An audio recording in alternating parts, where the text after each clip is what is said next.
संन्यास बुढ़ापे की दवा नहीं, युवा होने का टॉनिक है।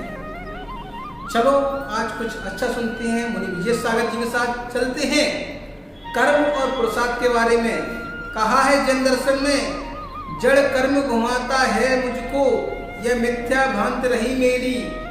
मैं राग द्वेष किया करता, जब परिणति होती जड़ मेरी। महानुभाव, ये कर्मों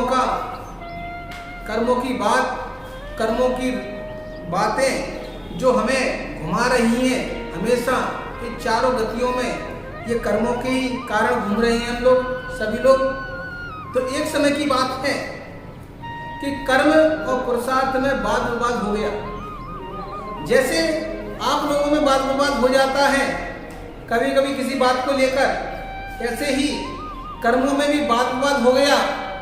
और वाद विवाद इतना हुआ, कर्म कहता है कि मैं बड़ा हूं और पुरुषार्थ कहता है कि मैं बड़ा हूं। बहुत बात छिड़ गई।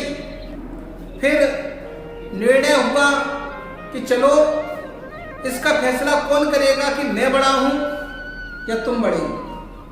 चलो इंद्र के पास चलते, सौदर इंद्र के पास, कि वही आज हमारी बात का निर्णय करेगा कि कर्म बड़ा है या पुरुषार्थ बड़ा है। जब वो इंद्र के पास पहुंचे तो इंद्र सोचने लगा क्या बात है। तो उन्होंने कहा, सौदर इंद्र जी आप हमें बताइए कि ये कर्म बड़ा है या मैं पुरुषार्थ बड़ा हूं। तो सौदर इंद्र ने विचार किया, करने लगा कि कर्म के कारण ही वर्तमान में मैं घूम रहा हूं। पिछले जो मैंने कर्म किए हैं उसको ही मैं वर्तमान में भोग रहा हूं, और अच्छा पुरुषार्थ किया था तो ऐसा कर्म बना। अगर हम पुरुषार्थ नहीं करते तो ऐसा कर्म कहां से बनता। स्वधर्मेंद्र बड़ा असमंजस में पड़ गया, सोचने लगा कि मैं कैसे उनका उत्तर दूं, क्या करूं। बाद में चुपचाप होकर शांति से बैठ गया और बोला कि इसका मेरे पास कोई जवाब नहीं है। मैं कैसे फैसला करूं कि तुम बड़े हो कि तुम बड़े हो, मैं कुछ फैसला नहीं कर सकता हूं। वो दोनों वहां से वापस आते हैं तो देखते हैं चलते चलते एक रास्ते में एक गरीब बूढ़ा व्यक्ति बैठा हुआ है और कर्म बोलता है, देखो ये मेरे वजह से ये गरीब व्यक्ति है। क्या बोला? ये मेरे कारण ये गरीब है। पुरुषार्थ बोला, कोई बात नहीं, तुम्हारे कारण होगा। अभी देखो ये पुरुषार्थ करेगा तो अमीर हो जाएगा।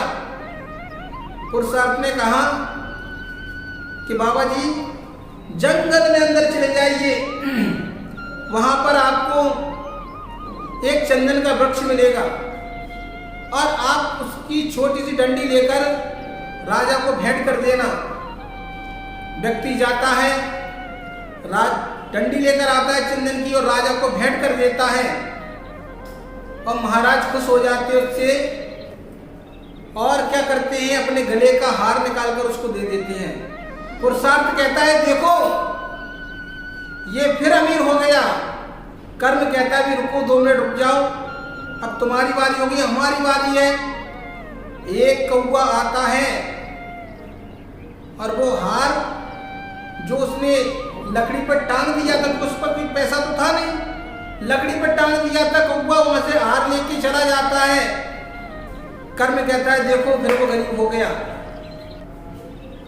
अभी कौवा हार लेके गया ही था कि पुरुषार्थ करने लगा, ठहरो भाई अभी मैं बताता हूँ। फिर बाबा जी से कहते हैं, बाबा जी आप महाराज के पास चले जाइए, फिर आप पुनः उनको यही सूचना दे देना कि क्या हुआ कि ऐसे ऐसे करके हार कौवा ले गया। उन्होंने पूरा दृष्टांत बता दिया बाबा जी को और वो बाबा जी महाराज जी के पास चले गए, उन्होंने बता दिया। महाराज ने कहा कोई बात नहीं। उन्होंने अपनी उंगली से हीरे की अंगूठी निकाली और उस व्यक्ति को दे दी, लो तुम इसको ले जाओ। अब वो व्यक्ति वहां से वापस आ रहा था तो बुजुर्ग था, काफी थक गया था, घर नहीं पहुंचा। घर के पहले ही क्या हुआ, बीच में पेड़ की छांव मिली और एक पेड़ की छांव के नीचे वो सो गया। और सो रहा था कि अचानक फिर पुरुषार्थ करने लगा तो फिर अमीर हो गया। कर्म कहता है, रुको अभी मैं बता रहा हूं। व्यक्ति जैसे ही सोया उसकी उंगली से अंगूठी निकली और नदी में गिर गई। कर्म फिर वो हंसने लगा, बताओ कि तुम बड़े हो या मैं बड़ा हूं। पुरुषार्थ सोचने लगा, विचार करने लगा। उनका अब देखो आखिरी बारी मेरी ओर है, अगर मैं इसमें हार गया तो तुम बड़े कहलाओगे। और कर्ण ने वो बुजुर्ग बाबा से कहा कि तुम एक काम करो, रोज प्रभु की वंदना करना चालू कर दो, जाप अनुष्ठान करना चालू कर दो, सामायिक चालू कर दो, गुरुओं को आहार देना चालू कर दो, पूजा पाठ चालू कर दो। और उस व्यक्ति ने ऐसा करना चालू कर दिया तो कुछ समय व्यतीत ही हुआ था कि क्या हुआ, वो बुजुर्ग क्या करने लगा, अपनी पत्नी से बोलता है कि भगवान चलो पूजन पाठ तो अपन ने कर लिया, अब कुछ भोजन बन जाए। तो उसकी बीवी ने कहा एक काम करते हैं, मैं नदी से जल लेके आती हूँ और तुम जंगल से लकड़ी लेके आओ। वो व्यक्ति जंगल गया तो क्या हुआ, उसको हार लटका हुआ पेड़ पे मिल गया और वो बीवी उसकी पानी भरने गई तो पानी लेके आ रही तो उसमें अंगूठी आ गई।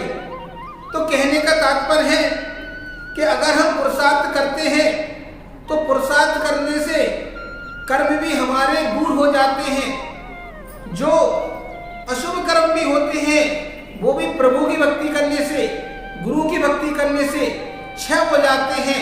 तो हमें क्यों ना प्रतिदिन भगवान की अर्चना करना चाहिए, गुरु की उपासना करना चाहिए, प्रभु की वंदना करना चाहिए, उनके विहार में जाना चाहिए, आहार दान देना चाहिए, क्योंकि ये हमें भविष्य में क्या करता है, चक्रवर्ती का पद, सौधर्मेंद्र का पद आदि आदि जो बड़े पद हैं वो देने वाला है। हमेशा मुनियों की सेवा कीजिए, गुरुओं की वंदना कीजिए, प्रभु की वंदना कीजिए, तो आप भी एक दिन सौधर्मेंद्र बन सकते हैं। चलते हैं, आगे फिर मिलेंगे कल मुनि विजय सागर के साथ में। सबके लिए मंगल आशीर्वाद।